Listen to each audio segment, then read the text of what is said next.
Friends, இதில் வர question அனைத்துமே முக்கியமான கொஷின். தயவு செஞ்சு யாரும் ஸ்கிப் பண்ணிட்டு மட்டும் போயிடாதீங்க. இந்த வீடியோவை கடைசி வர பாருங்கள். 50 கொஷின் சொல்லியிருக்கேன். 50மே எக்ஸாம்லேருந்து எடுத்த கொஷின் தான். இப்போ உரிச்சொல் என்றால் என்ன, அது எத்தனை வகைப்படும், அது என்னென்ன, அந்த மாதிரியான கொஷின் தான். வெரி சிம்பிளாக இருக்கும், உங்களுக்கு மனசில் பதிகிற மாதிரி தான் இருக்கும். கண்டிப்பாக எல்லோரும் யூஸ் பண்ணிக்கோங்க. நீங்கள் ஒரு 2 முறை பார்த்து படித்தாலே உங்களுக்கு மறக்காது. அது இல்லாமல் இது எல்லாமே எக்ஸாம்லேருந்து ஆல்ரெடி வந்த எக்ஸாம்லேருந்து எடுத்தது தான். நீங்கள் பார்த்து கண்டிப்பாக இது உங்களுக்கு யூஸ்ஃபுல்லாக இருக்குன்னு நினைக்கிறேன். நீங்கள் யூஸ் பண்ணிக்கோங்க. இப்போ மெல்லின எழுத்துக்கள் யாவை, இனியின எழுத்துக்கள் ஆல்ரெடி நம்ம படித்தது தான். 6 வகைப்படும். அது 6 என்னென்ன அந்த மாதிரி தான் எல்லாமே இருக்குது. நமக்கு எளிதாக புரியும்படி இருக்குது. நீங்கள் புதுசாக இப்போ எக்ஸாம் எழுத போகிறீங்க, ஆல்ரெடி படிச்சிருக்கீங்க, இதெல்லாம் படிச்சிட்டீங்க அப்படின்னாலும் இந்த மெத்தடில் நீங்கள் படிச்சிங்கன்னா கண்டிப்பாக உங்களுக்கு மறக்காது. அதுக்கோசரம் ரொம்ப யூஸ்ஃபுல்லாக இருக்கும்.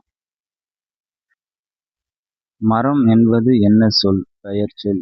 ஓடினான் என்பது என்ன சொல்? சொல். வேற்றுமை உறுப்புகள் எத்தனை? 8. முதல் வேற்றுமை எது?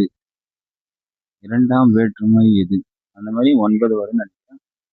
6ஆம் வேற்றுமை, 7ஆம் வேற்றுமை, 8ஆம் வேற்றுமை.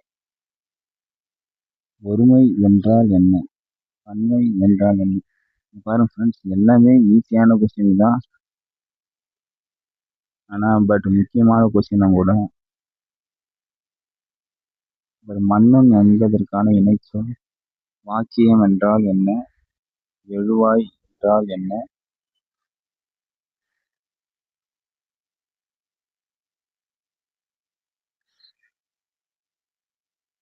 அணி என்றால் என்ன? இது எல்லாமே முக்கியமானது. நீங்கள் இன்னொரு முறை கூட பொறுமையாக பார்த்து படிச்சுக்குங்க.